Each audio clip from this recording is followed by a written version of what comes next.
ముందుగా, ముందుగా ధ్యానాన్ని ఇంత సులభంగా పరిచయం చేసిన పత్రి మాస్టర్‌కి, కర్మ ధ్యానం, కర్మ విపాకం ద్వారా మన జీవితాన్ని మార్చుకునే అవకాశం ఇచ్చిన వంశీ మాస్టర్‌కి, మా గురువుగారైన హైమా మేడంకి నా ఆత్మ ప్రణామములు. 'జీవాత్మ ప్రపంచ నియమాలు' ఈ పుస్తకం చదువుమని నన్ను ప్రోత్సహించిన ప్రతి ఒక్క ఆత్మ బంధువుకి, వింటున్న ప్రతి ఒక్క ఆత్మ బంధువుకి నా ఆత్మ ప్రణామములు. కృతజ్ఞతలు.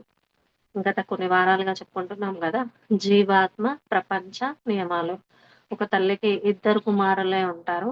ఆ ఇద్దరు కుమారులు ఒకేసారి యాక్సిడెంట్‌లో చనిపోవడం ద్వారా, ఆ తల్లి ఆ బాధతో భూమి మీద జీవించలేదని చెప్పి, విస్పీరతు ఆ ఇద్దరు కుమారుల ఆత్మలు ఉన్నత సదాత్మలతోని అనుమతి తీసుకొని పైన చనిపోయిన ఆత్మలెవరైనా సరే, భూమి మీదున్న మనతో మాట్లాడాలనుకుంటే ఉన్నత సదాత్మలతో అనుమతి తీసుకోవాలంట. వాళ్ళెంతో కష్టపడతారు మన దగ్గరికి రావడానికి.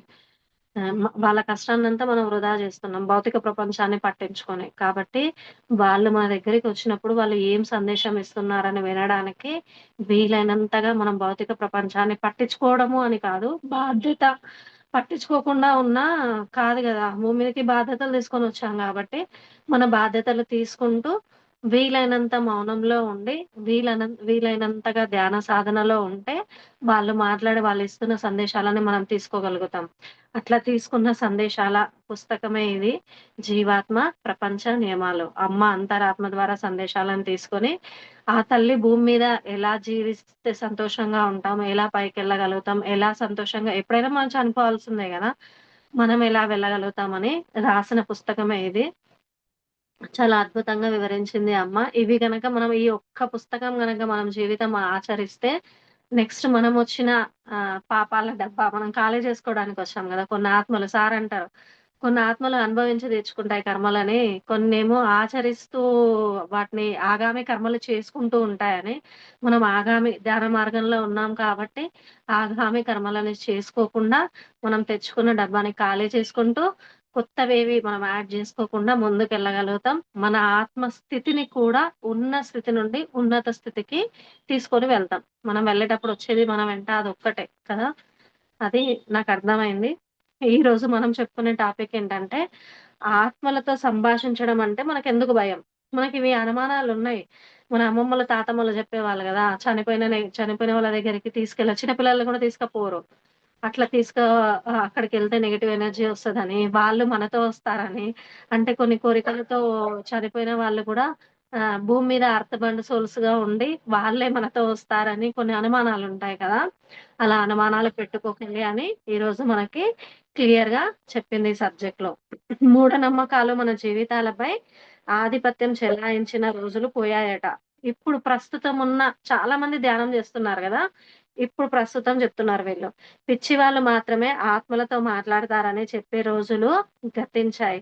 ఆత్మలతో సంభాషించగలనని చెప్పేవారు నిజమే చెబుతున్నారని రుజువు చేయలేని రోజులు కూడా పోయాయి. ఇప్పుడు రుజువు చేయొచ్చు మనం.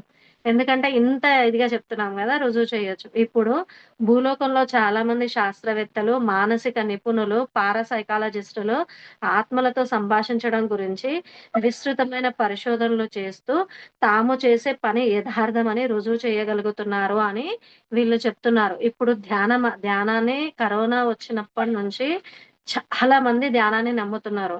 ధ్యానం ద్వారా మన వంశసారి ఇచ్చిన మనకు అదృష్టం ఏంటంటే, మనం కర్మ ధ్యానం గాని, జ్ఞానసిద్ధి ధ్యానం గాని చేసి, మన ఉన్నత సదాత్మలతో సందేశాలను తీసుకుంటూ, మన జీవితాన్ని ఎలా మార్చుకోవచ్చో సార్ చెప్తున్నారు కదా! అలా వీళ్ళు రుజువు చేసే సందర్భాలున్నాయి. వీళ్ళు చెప్తున్నారు. ఆ మూఢనమ్మకాలన్నీ చాలా వరకు పోయాయి అని. కొంతమంది ఉన్నారు కానీ, చాలా వరకి పర్సెంటేజ్ తగ్గింది. కరోనా వచ్చినప్పటి నుంచి. కరోనా తల్లి మాకు చేసిన అంటే ఎక్కువ సహాయం చేసింది. అది కరోనా వల్ల ఎవరు నష్టపోయారో కంటే కూడా లాభం పొందిన వాళ్ళే చాలా ఎక్కువున్నారు. ధ్యాన మార్గంలోకొచ్చిన వాళ్ళే ఎక్కువగా ఉన్నారు కాబట్టి వీళ్ళు గూడా అలా చెప్తున్నారు. నా జీవితంలో నేను ఆత్మలతో అంటే ధ్యాన మార్గంలోకి రాకముందు ఎవ్వరితో మాట్లాడాలన్నా ఒక రకమైన భయం. ఏది అంటే ఏమొస్తుందో అని. మన నిష్కలంక సాధయినప్పుడు స్టార్ట్ అయినప్పుడు నాకర్థమైంది. నేను ఎన్ని కళంకాలు లోపల పెట్టుకున్నానో అని. గత జన్మలో తెచ్చుకున్న కర్మలేమో గాని, ప్రస్తుత జీవితంలో మాత్రం చాలా నింపుకున్నా అనేది అర్థమైంది. ఇంక అప్పుడు నాకు నేను నిర్ణయించుకున్నా. నాకు నేను ఓపెన్‌గా చెప్పాలనుకున్న మాట చెప్తా. నేనంటే ఇష్టం ఉన్న వాళ్ళు నా పక్కనుంటరు. ఇష్టం లేని వాళ్ళు పక్కకెళ్ళిపోతారు. పక్కకెళ్ళిపోయిన వాళ్ళకి థాంక్ యూ చెప్తున్నా. ఎందుకంటే వాళ్ళ ద్వారా నాకు 2 కర్మలు, 3 కర్మలొచ్చేవి ఉన్నాయేమో, అవి రాకుండా చేశాడు నాకు బాబా అని బాబాకి థాంక్ యూ చెప్తున్నా. ఇంతకుముందు ఎవరన్నా మనకి పక్కకి జరిగినా, మనల్ని నిర్లక్ష్యం జేసినా మనం బాధపడేవాళ్ళం. ఇప్పుడు ఆ ఫీలింగ్ బోయింది. ఎందుకంటే ఆత్మలు తోడున్నాయి. దైవ శక్తి మనతో ఉంది. దైవం ఎవరితో మోసపోకుండా మనకి సందేశాలను ఇస్తుంది. కొన్ని డ్రీమ్స్ గుర్తుండకపోవచ్చు. అంత గుర్తు లేకపోయినా, వాళ్ళ సందేశం అంత మనం గుర్తుపెట్టుకోలేకపోయినా, కొన్ని మాటలు మనం మార్చుకోవాల్సిన పాయింట్ గూడా ఆ సందర్భం వచ్చినప్పుడు అది గుర్తొస్తుంది. నాకైతే చాలా సార్లు జరిగిందది. కాబట్టి ఆత్మలతో పైన ఆత్మలతో ఉన్నత సదాత్మలతో కలవడం వల్ల మనకి చాలా అంటే చాలా ఉపయోగాలున్నాయి. ఇక్కడ చాలా మందికి అది అనుభవమే. నాకు గూడా చాలా అనుభవాలు. ముందు ఉన్న నాకు, ఇప్పుడున్న నాకు చాలా తేడా నాలో నాకే కనిపిస్తుంది. అసలు సార్ అంటారు గదా! ఒక్క విషయాన్ని, ఒక సందర్భాన్ని 7 గంటలకి మించి ఆలోచిస్తే ఆత్మ కర్మగా తీసుకుంటుంది అని. 7 గంటలు గాదు, ఒక్కొక్కసారి అసలు 7 నిమిషాలు గూడా నేను ఆలోచించట్లే. వాళ్ళ వాళ్ళ ఆత్మస్థితి అంతే. వాళ్ళ నోరు వాళ్ళ ఇష్టం. నా చెవులు నా ఇష్టం గదా! నేను ఏం వినాలో అదే వినాలి గదా! నేనెందుకు లోపలికి తీసుకోవాలి అని నాకు నేనే గైడ్ చేసుకోగలుగుతున్నా. చాలా వరకు మార్పొచ్చింది. కాబట్టి ఇప్పటిదాకా కొత్త వాళ్ళు కొంతమందున్నారు. ఇప్పుడొచ్చిన వాళ్ళు కూడా ఆత్మలతో మాట్లాడడానికి ప్రయత్నం చేయండి. మనం చేయాల్సింది ఒక్కటే ధ్యానం చేస్తూ నీకేదైనా సందర్భం వచ్చినప్పుడు జీవితంలో ఎన్నో ఎదుర్కొంటూ ఉంటాం గదా! వచ్చినప్పుడు ఆ సమస్యను ఎలా తీర్చుకోవాలి? ఫస్ట్ ఇష్ట దైవానికి చెప్పుకోండి. ఆ శక్తిని పిలుచుకోండి. మన దైవం శక్తి ముందు మన బంధాలు ఎవరో ఇష్టమైన వాళ్ళుంటరుగా పైకి వెళ్ళిన వాళ్ళు. చనిపోయిన వాళ్ళని పిలుచుకొని, ఈ శక్తికి, ఆ శక్తికి మధ్యలో తీసుకుంటే సందేశాలను తీసుకుంటే, మనం చాలా గుర్తుపెట్టుకోగలుగుతాం. అదే డ్రీమ్స్ ద్వారా మనం తీసుకునేది కూడా, మనకు అన్ని పాయింట్స్ గుర్తు లేకపోయినా మనము ఇష్ట దైవాన్ని తలుచుకుందాం. మనకి కావాల్సిన పాయింటు కనీసం సందర్భం వచ్చినప్పుడు గుర్తుకు రావాలని. ఆగామి కర్మలు చేయకుండా ఉండాలి గదా మరి. అందుకనే అలా వేడుకుంటే, ఆ సందర్భం వచ్చినప్పుడైనా మనకు ఆ సందేశం అంత గుర్తు లేకపోయినా, కొద్ది వరకైనా మనం ఆచరించే గలము అనేది నేను ఈ సాధన ద్వారా తెలుసుకోగలిగిన. కొందరు బుద్ధిహీనులంట వీళ్ళు చెప్తున్నారు. ఆత్మలోకం ఉందా? అని మేము ఆత్మలమా అని కూడా సందేహిస్తుంటారు. మరికొందరు అసాధారణ బుద్ధిహీనులు దేవుడున్నాడని ఖచ్చితంగా మీకు తెలుసా? కొంతమంది వాదించే వాళ్ళుంటారు గదా! మనతో మూర్ఖులుంటారు గదా! వంటి అర్థం లేని ప్రశ్నలు వేస్తారు. అయితే ఇక్కడ ఒక రియల్ స్టోరీ జరిగింది.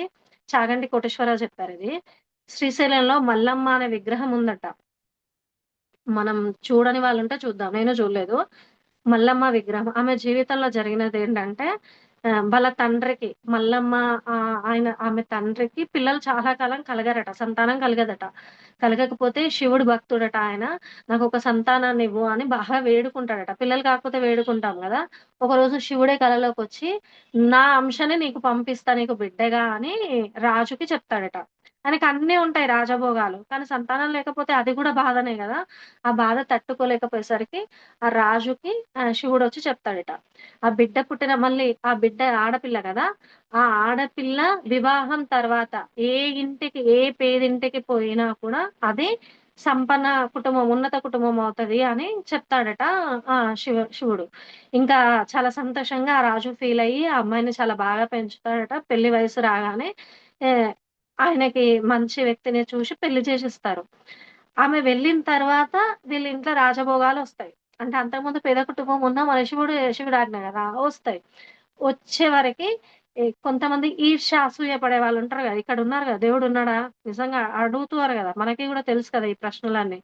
దీని గురించి ఎక్కువ ఎందుకులే గానీ, అలా ఆ కుటుంబంలో ఆ మల్లమ్మ, అత్తగారు, వాళ్ళ ఆడపడుచు కుటుంబ సభ్యులు. భర్త బానే చూసుకుంటాడు. ఇంకా ఆమె వల్లనే ఆయనకి బాగా జరిగింది గాబట్టి బానే చూసుకుంటాడు. కానీ భర్త ప్రేమను కూడా ఈమెకి తీసేయాలని అసూయ, ద్వేషాలతోని అత్త, ఆడపడుచులు ఇద్దరూ కలిసి అప్పుడు అది వ్యవసాయ కుటుంబము మనకి పశువులుంటాయి గదా! ఆవులను పెంచుతారు, పాలు పిండుతారు గదా! అట్లా ఆవులని తీసుకొని గడ్డి మేపుకొని రా అని పంపిస్తారంట ఆమెని. అత్త ఫస్ట్ అడుగుతదంట. నేనేం చెప్తే నువ్వు అదే చేస్తావా అని. సరే చేస్తా అంటదంట. పాపం ఈమె భక్తురాలు గదా! మరి చిన్నప్పటి నుంచి శివుడితోనే ఉంటది ఆమె. శివుడు అంశ గదా! ఇంక శివుడు ఉండంగా నాకేం భయము. నేను వెళ్తా అడవికైనా అక్కడ గడ్డి మేపుకొనొస్తా అని చెప్తుందంట. పంపిస్తుంది. అక్కడికి వెళ్ళిన తర్వాత ఆవులని గడ్డి మేయడానికి ఆవులకి స్వేచ్ఛ ఇస్తుంది. ఆధ్యాత్మిక రంగంలో అంతే గదా! ఫస్ట్ మనం ఇచ్చేదే స్వేచ్ఛ. స్వేచ్ఛ ఇచ్చి అవి ప్రకృతి మధ్య అవి ఎంజాయ్ చేసుకుంటూ అది గడ్డి మేపుతూ ఉంటే, ఈమె ఆ సమయాన్ని వృధా జేయకుండా ఈ మల్లమ్మ ఒక సైడ్ కూర్చొని ఆహ్, ధ్యానం చేసుకుంటూ ఉంటదంట. అది ప్రకృతి మధ్యలో చాలా ఎనర్జీస్ బాగుంటాయి. మనకు నెల్లూరుకెళ్ళినప్పుడు, ఇంకా ప్రకృతి ఎక్కడికైనా ఎళ్ళినప్పుడు అర్థమవుతదది. ఆ సాధనలో ఆమె లీనమైపోతది. చాలా డీప్‌గా వెళ్ళిపోతది. ఆ డీప్‌లో ఒక ముసలి వేషం వేసుకొని ఒకతనొస్తాడట. ఆమెకొక్కదానికి అక్కడ ఉన్నది ఆమొక్కతే. ఇంకా ఆవులుంటాయి గదా! ఆమెకి చెప్తాడట. "నేను నీ భక్తికి మెచ్చి వచ్చాను. నేను పరమేశ్వరుడినే ఈ రూపంలో వచ్చాను" అని చెప్తాడంట. ఆమెకి ఎదురుగా నిల్చొని మనకి కళల ద్వారా తీసుకుంటున్నాం మనం దైవ సందేశాలు. కానీ ఆమె ఎదురుంగా నిల్చొని నేను శివుడిని అని చెప్తాడట. ఆమె ఎంత అదృష్టం గదా! మనకనిపిస్తుంది. కానీ ఇక్కడ ఉన్నదేంటంటే అసూయ ద్వేషాలున్నాయి గదా! అత్తకి, ఆడపడుచుకి. వాళ్ళంతా కలిసి భర్తకి చెప్తారంట. "నీ భార్య వేరే మగవాడితో ఉండేది ఆమెకి అలవాటయింది. అందుకని ఆమె ఒక్కతే తీసుకొని ఆవులను తీసుకొని అక్కడికెళ్ళింది. అక్కడ ఎవరో ఉన్నారు చూసుకో కావాలంటే వెళ్లి" అని. ఈ భర్త బయట నుండొచ్చి ఆ మాట భార్య గురించి వినేసరికి తట్టుకోలేడు గదా పాపం. తట్టుకోలేక ఇంక ఒక కత్తి తీసుకొని వెళ్తాడట ఆమె ఉన్న ప్రాంతానికి. వెళ్ళేసరికి ఈమె ఎదురుగా శివుడున్నాడు. శివుడు పరీక్ష చూడండి. అందరికీ ఉంటాయి గదా! మనకే అనుకుంటాం. కానీ పరీక్ష ఆమె ధ్యానంలోనే ఉంది. భర్త కత్తి తీసుకొని అక్కడికెళ్తాడట. "నువ్వేనా నా భార్యని లొంగ తీసుకోవాలని చూసావు. నిన్ను చంపేస్తా" అని ఆ కత్తితోని తల నరకడానికి వెళ్తాడట. ఎదురుగున్నది ఎవరో శివుడు. ఇంకా ఆ కత్తి 2 ముక్కలయ్యి అది అది కత్తి 2 ముక్కలవుతుంది. పరమేశ్వరుడు మాయమైపోతాడు అక్కడికి. ఈమెకి టక్కున మేలుకొస్తది ఆ సౌండ్‌కి. కత్తి 2 ముక్కలయింది గదా! సౌండ్‌కి మెలుకువొస్తది. "ఎంత పని చేశావయ్యా నువ్వు? ఆయన పరమేశ్వరుడు. నువ్వు ఆయనను చంపగలుగుతావా? ఇప్పటికైనా ఏం లేదు. నీ తప్పు ఒప్పుకో ఇక్కడ. నేను తప్పు చేశానని ఒప్పుకో" అని ఏడుస్తుందట మల్లమ్మ. ఏడ్చినప్పుడు "నువ్వు ఆయన దానికి నువ్వు అలవాటు పడ్డావు. అందుకనే నాకిలా చేస్తున్నావు. నిన్ను నిన్ను గూడా చంపేస్తా" అని మళ్ళీ ఇంకో కత్తి అది 2 ముక్కలయిపోయిందిగా. ఇంకో కత్తి తీసి ఈమెను చంపాలని ప్రయత్నిస్తాడట ఆయన. ఎంత మూర్ఖత్వం ఉంటది గదా! మన ధ్యానానికి ఎన్ని పరీక్షలో మరి. ఆమె ఇంకా ఆయన తీసేసరికి ఈమె మీదకి వెత్తిన కత్తి గూడా 2 ముక్కలయిపోతుందంట. అప్పుడు నమ్ముతాడట భర్త. ఓహో! నీలో నిజంగానే దైవశక్తి ఉంది. నువ్వు గూడా శివుడివి అంశవే. తప్పయింది వచ్చేసేయి నా భార్యగా నేను ఒప్పుకుంటా. నిన్ను నిన్ను అంటే అనుమానించాడు గదా! నేను అవమానాలు వాళ్ళు చెప్పిన మాటలు విని నేను అనుమానిచ్చాను. నన్ను క్షమించు అని కాళ్ళ మీద పడి వేడుకుంటాడట భార్య. ఇంకా ఆమె తట్టుకోలేదు. భార్య కాళ్ళు పట్టుకునేసరికి ఆమె తట్టుకోలేదు మల్లమ్మ. ఆమంటదంట, "నాకు సంసారం అంటే పోయింది. నాకు ఆ ఫీలింగ్ లేదింకా. ఇంత" అంటే ఒక్కసారి చెప్పగలుగుతాం. అవమానించే వాళ్ళని, అనుమానించే వాళ్ళని, మనల్ని అపార్థం చేసుకునే వాళ్ళని ఒక్కసారి చెప్పగలుగుతాం. 2 సార్లు చెప్పగలుగుతాం. పదే పదే జీవితమే అదే ఉంటే ఏం తట్టుకోగలుగుతాం? "నాకొద్దు. నువ్వు భర్తవు కాబట్టి నేనొక కోరిక కోరుతున్నా. ఈ ఆవుల మందను నాకిచ్చేయి. నేను శ్రీశైలం వెళ్ళిపోతా" అని వెళ్ళిపోతదంట ఆమె. శ్రీశైలంలో ఇప్పుడు ఆవుల అది పాక కట్టించుకొని, ఆ పాలతోని శివుడికి స్టార్టింగ్ శ్రీశైలం అక్కడ దేవాలయం వెలిసిన కొత్తలో ఆ పాలతోని శివుడికి అభిషేకం చేసుకుంటూ, అక్కడికొచ్చిన భక్తులకి శివ తత్వం చెప్పుకుంటూ, ఆమె శివుడిలోనే, ఆ లింగంలోనే ఆమె ఆత్మ వెళ్ళిపోతుందంట. మన అన్నమయ్య సినిమాలో గూడా చూపిస్తారు గదా! లాస్ట్ క్షణాలు అలా వెళ్ళిపోతుందంట. చూడండి, భక్తి అనేది ఎన్ని పరీక్షలు ఎదురైనా, నాకు దిక్కు నీవే అనే నమ్మకంతో మనం ఉండగలిగితే, చుట్టూ ఎంతమంది ఉన్నా ఇప్పుడు మల్లమ్మ అక్కడ సంసారం అంటే లేదు అని వెళ్ళిపోయింది ఆమె స్టోరీలో. కానీ మనం నేర్చుకోవాల్సింది ఆమె దగ్గర ఉన్న ఆ విశ్వాసాన్ని. దైవమే దిక్కు అనేది మనం నేర్చుకోవాలి. సంసారాన్ని వదిలిపెట్టొద్దు. మన బాధ్యతలు తీర్చుకోవాలి. ఎందుకంటే ఈ డబ్బా నిండుతనే గదా! ఇంకో కొత్త డబ్బా మనకొచ్చేది. కాబట్టి ఇది తీసుకోవాలి. కానీ అవమానాలని మనం లోపలికి తీసుకోకుండా మన ధ్యానంలోనే నిరంతరం సారంటారు గదా! నీకు సరికాని టైమొచ్చినప్పుడు నిన్ను అర్థం చేసుకోలేని మనుషుల మధ్య ధ్యానంలోకెళ్ళిపో. మౌనంగా ఉండు. ధ్యాన సాధన పెంచుకో. నీ ఆత్మశక్తిని పెంచుకో అని జెప్తారు గదా! ఆమె చేసింది కూడా అదే. కుటుంబాన్ని వదిలేసింది. మనం మాత్రం అలా వదిలేయద్దు. ఇప్పటికే ఆమె విగ్రహం అక్కడుందంట. అంత మంచి భక్తురాలామె. ఆమె నుంచి మనం నేర్చుకోవాల్సింది రెండే. ఆమె వదిలిన సంసారాన్ని వదలొద్దు. బాధ్యతగా తీసుకోవాలి. ఆ బంధాల్లో ఇరుక్కోవద్దు. వాళ్ళు తీసుకున్న అవమానాలని మనం తీసుకోవద్దు. కానీ దైవ శక్తిని పెంచుకునే దాంట్లో మాత్రం ఉండాలి. ఆమె శివతత్వం అందరికీ చెప్పింది గదా! మనం నేర్చుకునేవి గూడా అందరికి వీలైనంతగా జెప్దాం. వినేవాళ్ళకి. వినని వాళ్ళకొద్దులే కానీ వినే వాళ్ళకి చెప్పుకుందాం. అలా ముందుకెళ్దాం. కొందరు వ్యక్తులు ఆత్మలతో సంభాషించే విషయాన్ని గురించి మరింతగా తెలుసుకోవాలనుకుంటారు. మనమే చాలా. మన ఆలోచనలే ఇక్కడ కూర్చోబెట్టినాయి నిజానికి. ఈ విషయాలను మరింత లోతుగా తెలుసుకోవాలనుకుంటారు. కొంతమందికి తెలుసుకొనడం తప్పనిసరి అవుతుంది. వాళ్ళు ఆత్మలోకం గురించి, చావును గురించి, పుట్టుకకు గురించి, గత జన్మల గురించి తెలుసుకోవాలని బాగా ప్రయత్నిస్తారు. భూలోకంలో వారికి అన్నిటికి ఖచ్చితమైన రుజువులు కావాలి. వారి పరిమిత మనసులు రుజువులు లేకుండా విషయాలని గ్రహించవు. కొంతమందికి మాత్రమే దైవదత్తమైన ఈ శక్తి ఉంటుంది. ఇతరులు వీరిని సంతోషంగా అనుకరించి, అమాయకులైన వారిని మోసం చేస్తూ డబ్బు సంపాదిస్తారు. దీనివల్ల చాలా మందికి నిజమైన వారెవరో, నకిలీ వారెవరో గుర్తించడం కూడా కష్టమవుతుంది. కొంతమంది ఉంటారు గదా! మంత్రాలు ఉంటారు గదా! మోసం జేసే వాళ్ళుంటారు గదా! నా దగ్గర ఈ శక్తి ఉంది, ఆ శక్తి ఉంది అని మనం చిన్న పిల్లలున్నప్పుడు వెళ్తాం నార్మల్‌గా. అంటే వాళ్ళకి హాస్పిటల్‌కి వెళ్ళినప్పుడు మెడిసిన్ ఇచ్చినా తగ్గకపోతే ఇదేదో ఉంది, ఏదో నెగెటివ్ ఎనర్జీ ఉంది, ఏదో దయ్యాలున్నాయి అనుకుంటూ వెళ్తాం గదా! మనది వాళ్ళ ప్లస్‌గా తీసుకొని ఎన్నో డబ్బులు తీసుకున్న వాళ్ళు గూడా ఉంటారు.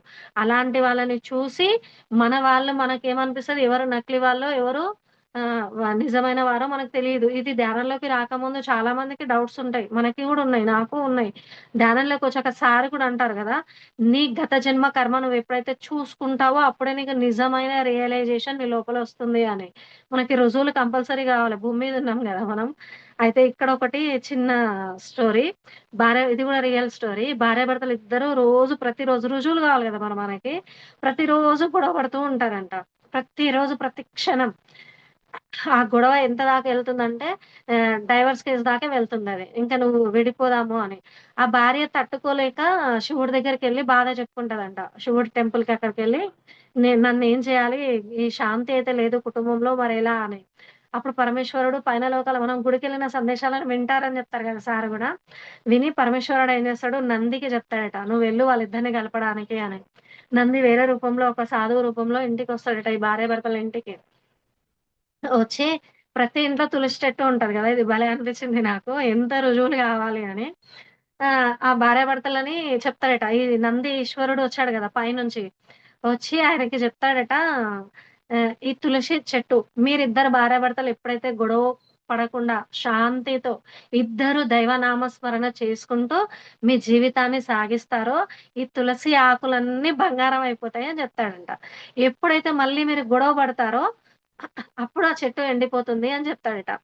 వీళ్ళు సాధన స్టార్ట్ జేస్తారు. అంటే గొడవలనే తప్పించుకోవచ్చు గదా! మరి డైవోర్స్ దాకా వెళ్ళింది గదా! పిల్లలు ఆగమైపోతారని, సరే గొడవలను తగ్గించుకోవడానికి బంగారం దాకా ఎందుకులే అని ఆ ఇద్దరు భార్యాభర్తలు అనుకోని స్టార్ట్ జేస్తారట. ఆహ్, గొడవ పడకుండా శాంతిగా ఉండడానికి, దైవనామస్మరణ చేయడానికి. మన దాంట్లో త్రివేణి ఉందిగా సాయిరాం అనుకుంటూ పనులు జేస్తది. అలా. అయితే కొద్దిగా ఎప్పుడోసారి ఎరక తప్పుతాం గదా! ఆ ఎరక తప్పిన రోజు ఇద్దరు పోట్లాడతారంట. వెంటనే మరి నందీశ్వరుడు పెట్టిన ఆశీర్వాదం గదా! ఆ తులసి చెట్టు ఒక 2 డేస్‌లోనే ఎండిపోతదంట. అయ్యో! మరి ఇలా ఎండిపోయింది. మనం కరెక్ట్ చేయట్లేదు. ఎండిపోతదని గూడా చెప్పాడు గదా! ఆయన సాధువు. ఇలా ఎండిపోద్దు. ఇది చాలా సీరియస్‌గా చేయాలి అని చెప్పి, మళ్ళీ సీరియస్‌గా స్టార్ట్ జేస్తారంట. ఇద్దరు భార్యాభర్తలు. ఈసారి అంటే చాలా భక్తితో స్టార్ట్ జేస్తారట. స్టార్ట్ జేసినంక కొద్ది రోజులకి 40 రోజులు జేయమని జెప్తాడట నంది. ఒక 20 రోజులు, 25 రోజుల తర్వాతనే ఒక ఆకు నుంచి వీళ్ళెప్పుడైతే శాంతిగా ఉండడం, సంతోషంగా ఉండడం, మౌనంగా ఉంటే చాలా నేర్చుకోవచ్చు నిజంగానే. ఉండి జూస్తేనే అర్థమవుతదది. మనకి మనం తెలుసుకోగలుగుతాం. మనం మాట్లాడిన పొరపాట్లేంటి అది తెలుసుకోగలుగుతాం. నెక్స్ట్ టైమ్ అది చేయకుండా ఉండగలుగుతాం. ఇద్దరు అలానే ఉంటూ ఉంటే ఇంక వీళ్ళలో పరివర్తన చూసి ఆ పరమేశ్వరుడు చెట్టు ఆకులు బంగారం అవుతాయని చెప్పాడు గదా! ఆ వెలుగు వస్తుందంట. ఆ బంగారం వీళ్ళు చూస్తుండగానే ఆ బంగారం కలర్‌గా మారి పచ్చని ఆకు బంగారం కలర్‌గా మారి ఆ వెలుగు నుంచి పరమేశ్వరుడు వస్తాడట. అప్పుడు చెప్తాడంట నొ నాలుక దేవుడే ఇచ్చాడు మనకి. శరీరమే భగవంతుడిచ్చింది. కానీ దీనితో వచ్చే మాటలు ఎంత ఇప్పుడు వాళ్ళు గొడవ పడితే చెట్టు ఎండిపోయింది. ఆకులు ఎండిపోయాయి. మళ్ళీ వాళ్ళు భక్తితో స్టార్ట్ చేస్తే అది వెలుగుగా మారింది. ఆ చెట్టు చిగురించింది. వాక్కుకి అంత శక్తి ఉంది. వాక్కులే మీ నోటి నుండి వచ్చే వాక్కులే, ఆ మాటలే బంగారంలాగా ఉండాలి. అదే మీలో నిజమైన పరివర్తన తీసుకొస్తుంది. దైవానికి కావాల్సింది గూడా అదే. మీరు చేసే పూజలు కాదు, మీలో ఉండే పవిత్రత అని చెప్తాడట శివుడు. ఇంకా ఆ రోజు నుంచి వాళ్ళు శివనామ స్మరణ చేసుకుంటూ చాలా సంతోషంగా ఉంటారట. ఇక్కడ మనం నేర్చుకోవాల్సింది గొడవ పడతారు. చాలా వరకి డైవర్స్ దాకా వెళ్తున్నాయి. వాళ్ళు కోర్ట్‌కెళ్తారు. ఈ ఈ తల్లి ఎక్కడికెళ్ళింది? శివుడి దగ్గరికెళ్ళింది. ఆమె పెట్టుకుంది నాది ఆపు అని. మనంతల మనం ఒక అడుగు బాబా అంటాడు. "ఒక అడుగు నువ్వెయ్యి తర్వాత నేనేయిస్తా" అని. ఇక్కడ నేర్చుకోవాల్సింది మనం ఏ కష్టం వచ్చినా, ఎవరికి చెప్పినా అది పెద్దగవుతుంది గానీ చిన్నగా మాత్రం గాదు.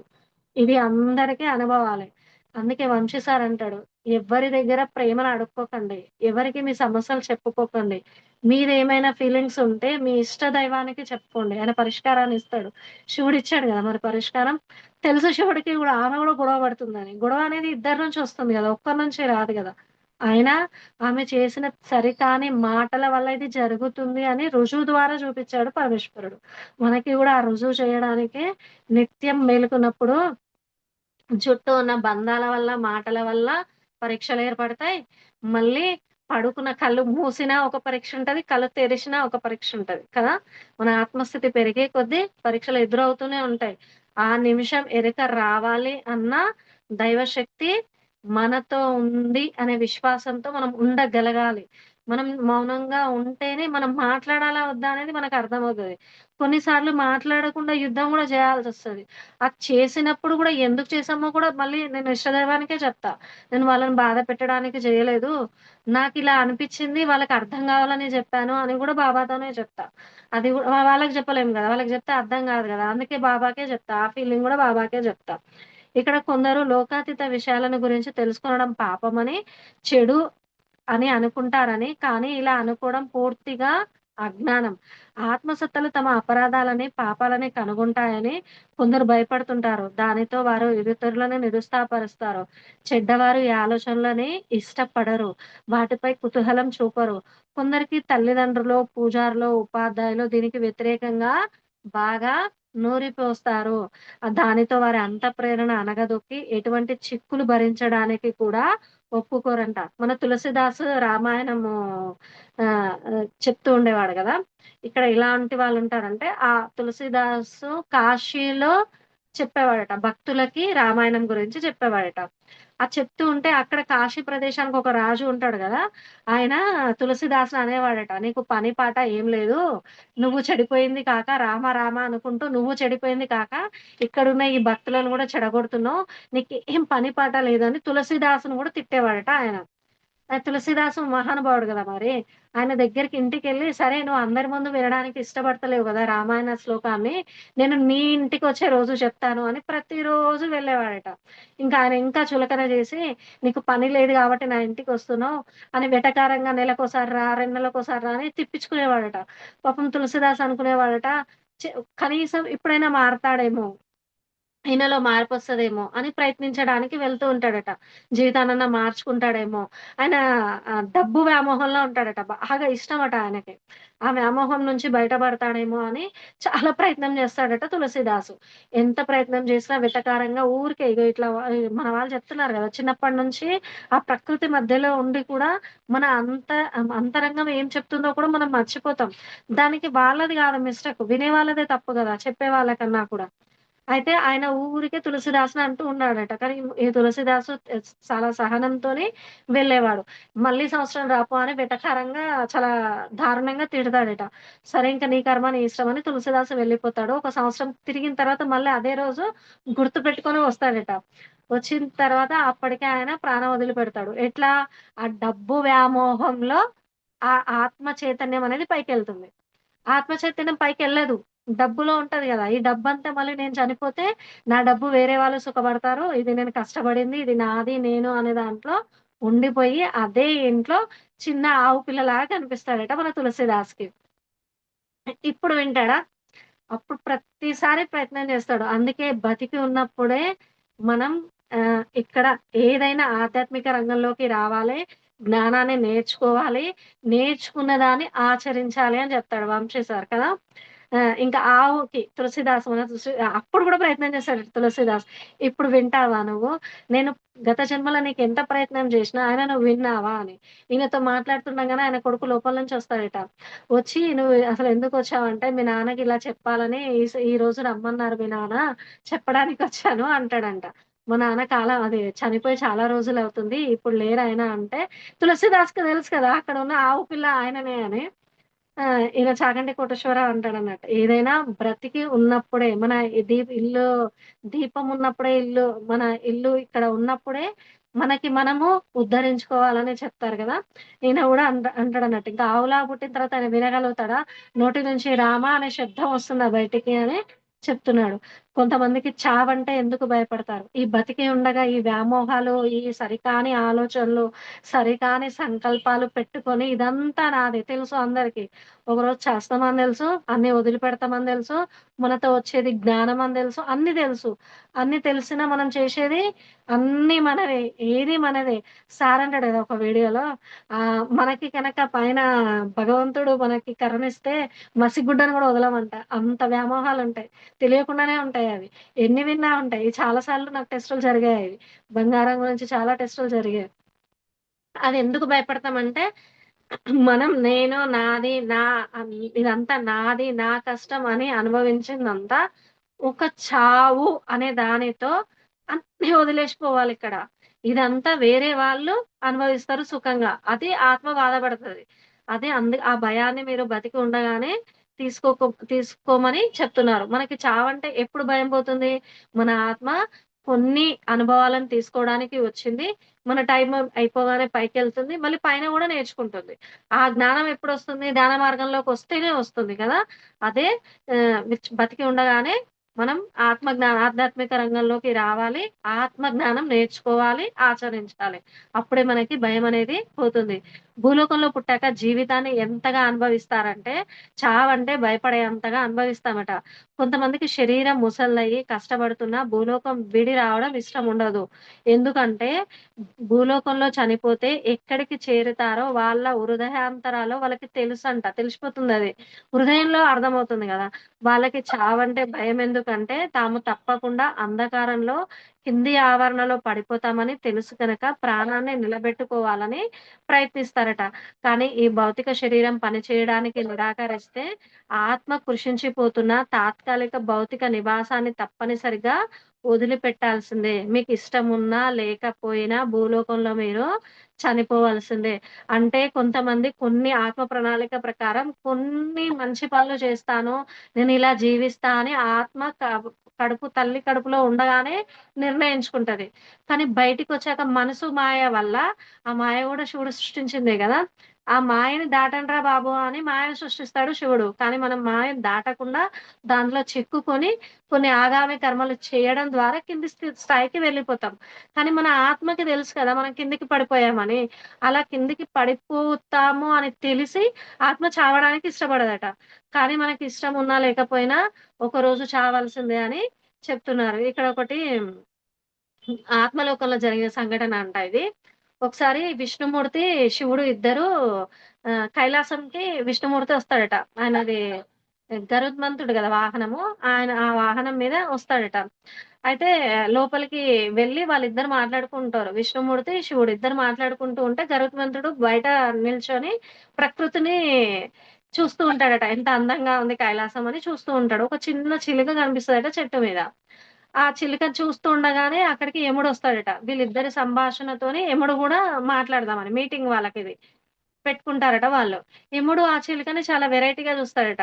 వెరైటీగా చూసేసరికి గరుత్మంతుడు అనుకుంటాడట, యమధర్మరాజు ఈ చిలుకని ఇంత వెరైటీగా చూసాడంటే దీని ప్రాణం ఏమవుతదో ఇక్కడ ఉంచొద్దు. వీళ్ళ మీటింగ్ అయ్యే లోపల దీన్ని తీసుకెళ్ళాలి అని ఆ గరుత్మంతుడు భుజం మీద ఎక్కించుకొని ఆ చిలుకని ఏదో దూరంగా ఉన్న గుహలోకి వదిలిపెడతాడట. గరుత్మంతుడు చిలుక ప్రాణాన్ని కాపాడాలని అక్కడి నుంచి తీసుకెళ్తాడు. ఈయన వెరైటీగా చూసిందెందుకో ఈయనకి అర్థం గాదు. మళ్ళీ యమధర్మరాజు అక్కడ లోపల మీటింగ్ అయిపోయిన తర్వాత బయటికొస్తాడట. అప్పుడు గరుత్మంతుడు అడుగుతాడట, "నువ్వు చూసిన ఆ చిలుక ఇక్కడ లేదు. నేను ఆ ప్రాణాన్ని కాపాడిన" ఆయన సంతోషం అన్నట్టు. సంతోషంతో చెప్తాడు. చిలక ప్రాణాన్ని కాపాడినా నువ్వెందుకు వెరైటీగా చూసినావు అని అడుగుతాడట యమధర్మరాజుని. అడగంగానే అప్పుడు యమధర్మరాజు చెప్తాడట, "ఈ చిన్ని చిలుక ప్రాణము ఇంకా కొద్దిసేపట్లో మరణించాల్సింది. ఇది ఇక్కడ గాదు, ఈ స్థలంలో గాదు. గరుత్మంతుడేమో అక్కడనే చనిపోతదనుకోని అక్కడి నుంచి ఆ ప్లేస్ నుంచి మాయం చేస్తాడు. కానీ యమధర్మరాజు చెప్తాడు, ఇక్కడ గాదు దాని చావున్నది. ఒక గుహలో ఒక పాము నోట్లో ఆ చిలుక ఆహారంగా తీసుకుంటది దాన్ని. దాని చావలా రాసుకున్నది" అని చెప్తాడట. చిలుకని అక్కడి దాకా వదిలిపెట్టింది ఎవరు? గరుత్మంతుడే. అప్పుడు చాలా ఫీల్ అవుతాడంట.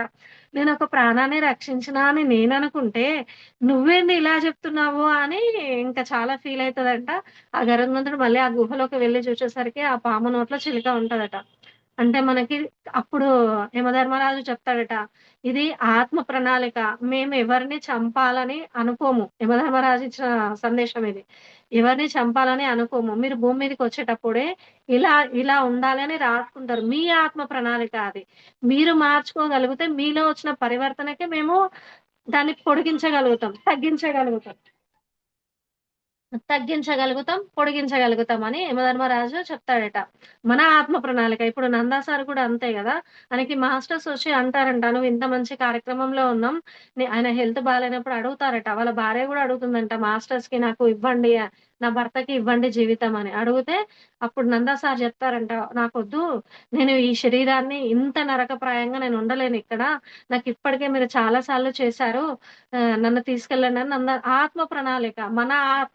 అందుకే ఏ దైవం మన పట్ల విలన్ గాదు అంటారు వంశీ సార్ కదా! కాబట్టి మన నిర్ణయం ప్రకారమే పొడిగించుకోవాలన్నా, దించుకోవాలన్నా అది మన చేతిలోనే ఉంది. మనమే చాలా సంతోషంగా వెళ్ళడానికి అందుకే వంశీ సార్ అంటారు గదా!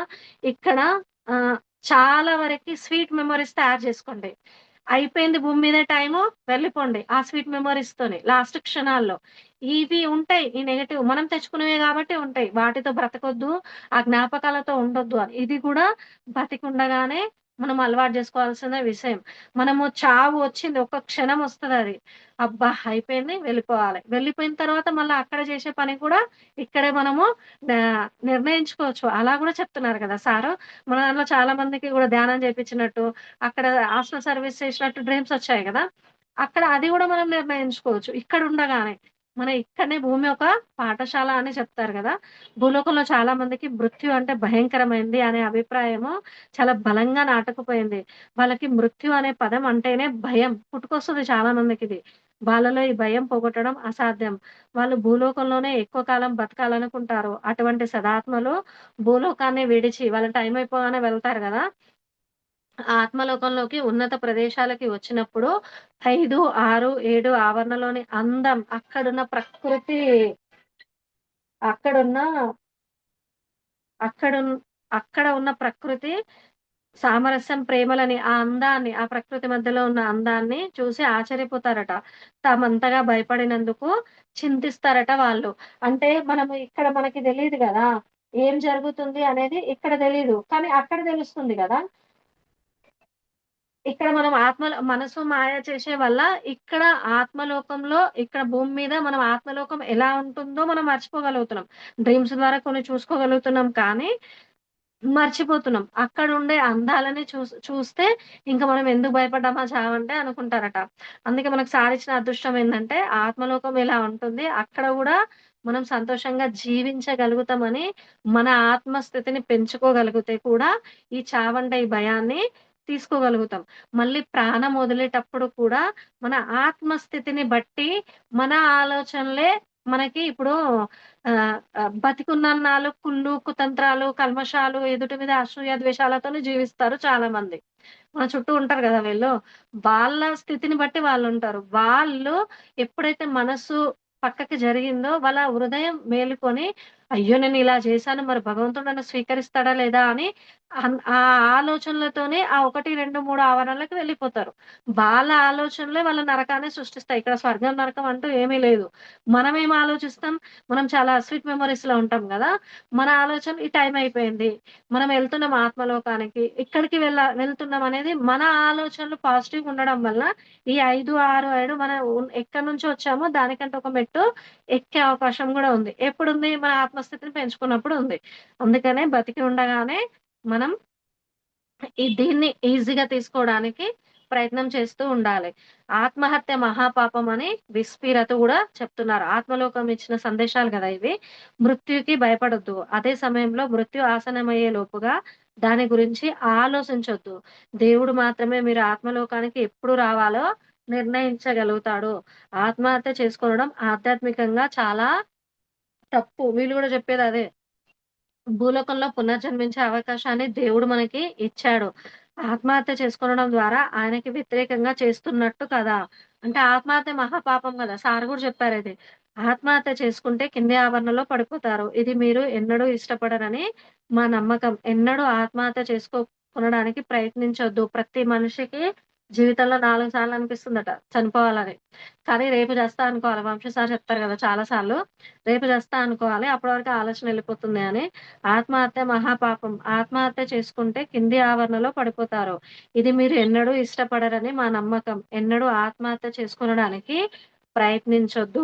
అలా చేయడం వల్ల మీకు ఈ భౌతిక శరీరం నుంచి తాత్కాలికంగా విముక్తి లభిస్తుంది. కానీ శాశ్వతంగా మీ ఆత్మకి హాని జరుగుతుంది. అంటే ఆత్మ ఒక ప్రణాళిక రాసుకొని భూమి మీదకొస్తుంది. ఈ ఆత్మహత్య చేసుకోవడం వల్ల వాళ్ళు వాళ్ళ నేను, నాది అనే సరికాని సంకల్పాల వల్ల పొందలేని దానికి వాళ్ళు వైరాగ్యంతోనే చనిపోరు. ఆత్మహత్య చేసుకునే వాళ్ళు. అది పొందలేకపోతున్నామని ఎదుటి వారి నుంచి గెలవలేక పొందరు. ఎక్కువ వరకు చేసుకుంటారు అదే. మరి వాళ్ళది ఆత్మబండ సోలిగానే ఉంటారు గదా! మనము సారు చెప్పిన ఎగ్జాంపుల్ ఏందంటే వంశీ సార్ చెప్పిన దీనికి మనం ఒకరికి బండి ఇస్తాం. వాళ్ళు ఆ బండి మంచి సురక్షితంగా మన చేతికిస్తేనే మళ్ళీ ఇవ్వాలనిపిస్తది వాళ్ళకి. అదే అలా ఇవ్వలేదు దాన్ని రిపేర్ చేసి ఇచ్చారనుకో మళ్ళీ ఇస్తామా? ఈ దేహం గూడా మన బండి లాంటిదే గదా! అరే! నీ ఆత్మ నీ అనుభవాలు పొందడానికి భూమి మీదకొస్తుంది. శరీరం తీసుకొని వెళ్ళు నాయనా అని ఈ శరీరాన్ని మనం కాపాడుకొని దీన్ని మన శరీరాన్ని మనం ప్రేమించుకుంటూ ఇది ఎందుకొచ్చామో ఒక వాహనంగా ఉపయోగించుకుంటూ మనం సేవ చేయగలిగితే వాళ్ళకి మళ్ళీ తిరిగి ఈ దేహాన్ని మంచిగా ఇవ్వగలిగితే మళ్ళీ వస్తుంది మనకి. దీన్నే మనం రిపేర్ జేసి ఆత్మహత్య రూపంలో ఈ శరీరం నాది గాదు అని ఇష్టపడకుండా తీసేసుకున్నామనుకో, మళ్ళీ రావడానికి కష్టమే గదా! మళ్ళీ ఇవ్వరు గదా! సారు గూడా అదే చెప్పారందుకే. ఈ బండిలాగా మనదొక వాహనంలాగా దీన్ని ఉపయోగించుకోవాలి. దీన్ని ప్రేమించుకుంటూ మంచిగా జూసుకోవాలి. చూసుకొని మళ్ళీ తిరిగి ఇచ్చేయాలి. ఇచ్చినప్పుడే మళ్ళీ మనకొస్తుంది. లేకపోతే రాదు అని వంశీ సార్ గూడా చెప్పారు. ఆత్మహత్య కూడా పాపమే. ఎవరు చావాలనుకున్నా ఫస్టే చావకండి. రేపు జస్తా అనుకోండి. ఆ తర్వాత మళ్ళీ అది కూలయిపోతుంది. అయితే ఇక్కడ బ్రతికి ఉండగా మనం ఏ స్థితి కలిగిన వ్యక్తితో మనం జీవించి ఉండగా, మనం ఆత్మ ప్రణాళిక ప్రకారం కొన్ని రాసుకుంటాం. నేను మన ఆత్మ ఎంత దారుణంగా ఆలోచిస్తది అంటే, వీళ్ళతో ఉంటే నా ఆత్మస్థితిని పెంచుకోగలుగుతా, ఆత్మశక్తిని పెంచుకోగలుగుతా అని అందరి వ్యతిరేకనే కోరుకుంటదట ఆత్మ. అంటే దానికి ఎన్నో అనుభవాలు జరిగి ఉంటాయి. అందుకే అది స్ట్రాంగ్‌గా డిసైడ్ చేసుకుంటది. కానీ ఇక్కడికొచ్చాక మనసు మాయ వల్ల మళ్ళీ కొన్ని ఆగామి కర్మలు చేసుకుంటాం. అట్లా ఆగామి కర్మలు చేసుకోకుండా కింది స్థాయి అంటే ఈ ద్వేషము, ఈ కల్మషము, కల్తీ వాళ్ళ గుణాలు వాళ్ళవి. మనకి తెలిసిపోతది. వాళ్ళు మాట్లాడే మాటల ద్వారానే వాళ్ళకి మన మీద అది ఉంది అని. అది గూడా మనం పైనుండే తెచ్చుకున్నాం. నువ్వు నాతో ఇలా ఉండు అని. వాళ్ళు మారరు మనం ఎంత జేసినా.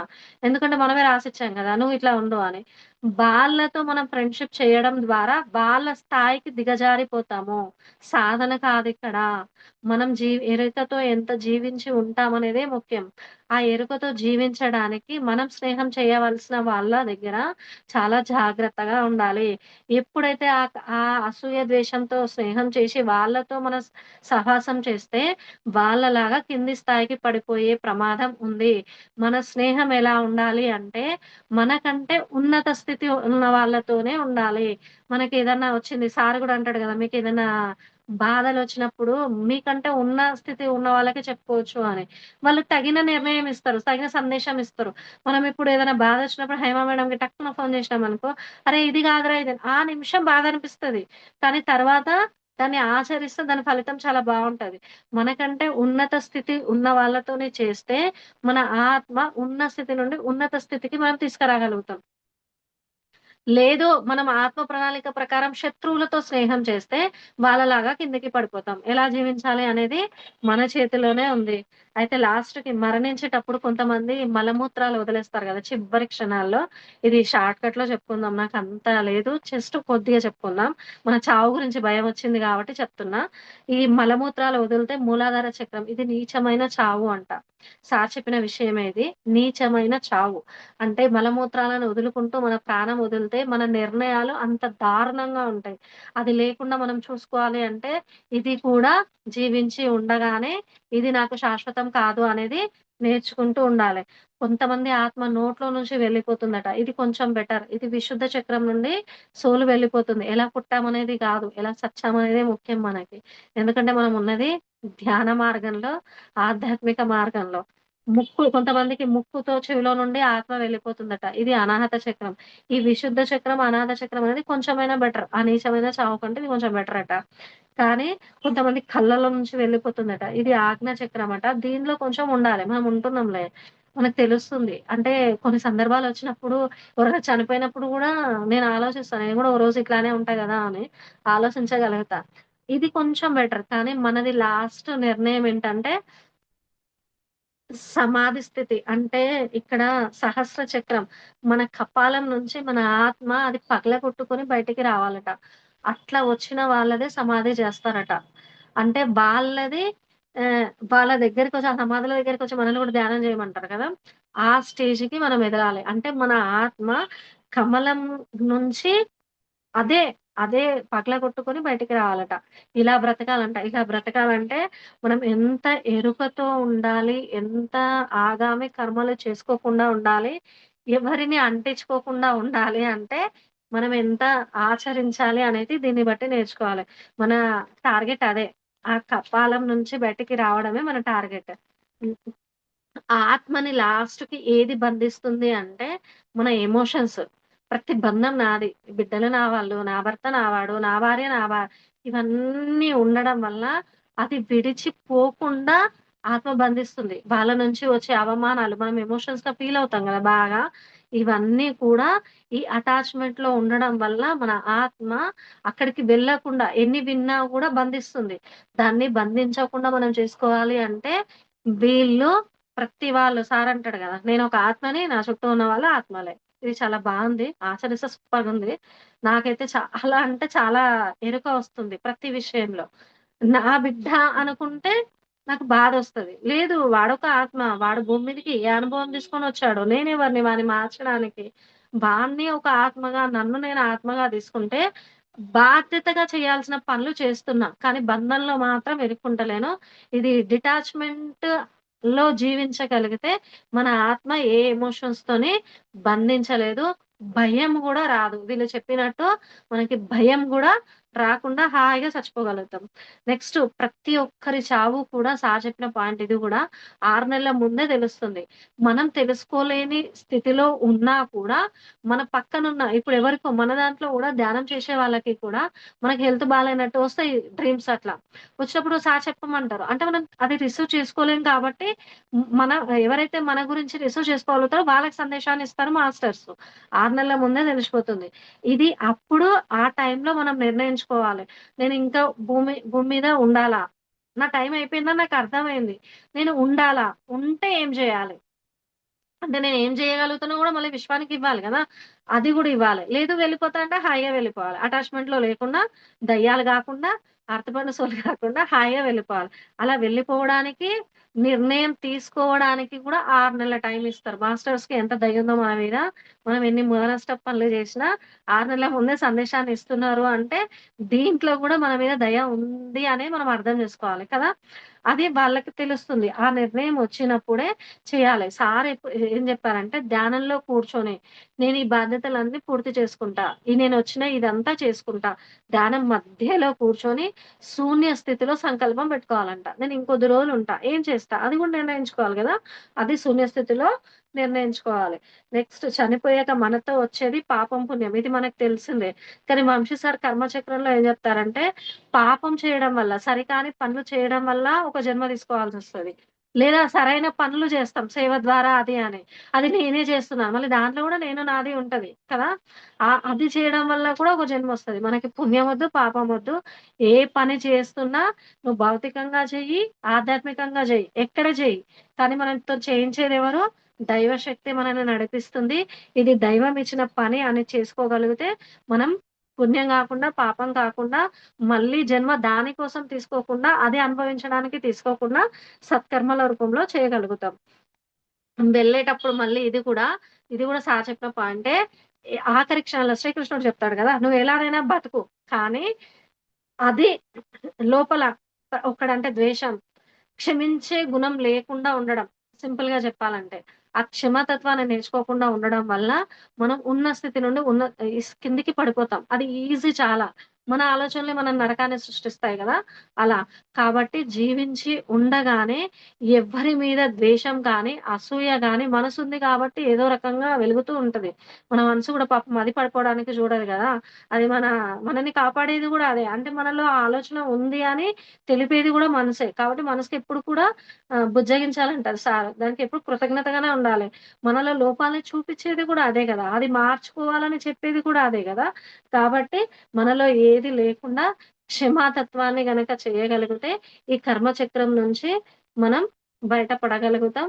మన ఆత్మ ఉన్న స్థితి నుంచి ఉన్నత స్థితికి ఆగామి కర్మలు చేసుకోకుండా పైకెళ్తాం. ఏదో ఒకరోజు చనిపోయే రోజు చాలా హ్యాపీగుండాలి. నాకు ధ్యానంలోకి రాకముందు ఒకటనిపిచ్చేది. ఎందుకు అనిపిచ్చేదో తెలీదు. కానీ నేను ఎక్కువ వరకి చాలా వరకి నవ్వుకుంటూ ఉంటా. నవ్వుతూ మాట్లాడతా. ఈ నవ్వు మొఖం నా చావులో గూడా ఉండాలి అనిపిచ్చేది. ఎందుకు అనిపిచ్చేదో తెలవదు. కానీ ఇది సబ్జెక్ట్ చదువుతుంటే అనిపిచ్చింది. నిజంగా నవ్వుతూ బతకాలి, నవ్వుతూ చావాలి. నేనైతే అలానే కోరుకుంటున్నా. అలానే ప్రయత్నం గూడా చేస్తా అనుకుంటున్నా. ఓకే. Thank you friends. విన్న ప్రతి ఒక్క ఆత్మ బంధువుకి నా కృతజ్ఞతలు. బాబాకి కృతజ్ఞతలు. ఈ అవకాశం ఇచ్చిన హైమా మేడంకి నా కృతజ్ఞతలు. Thank you friends. Thank you madam.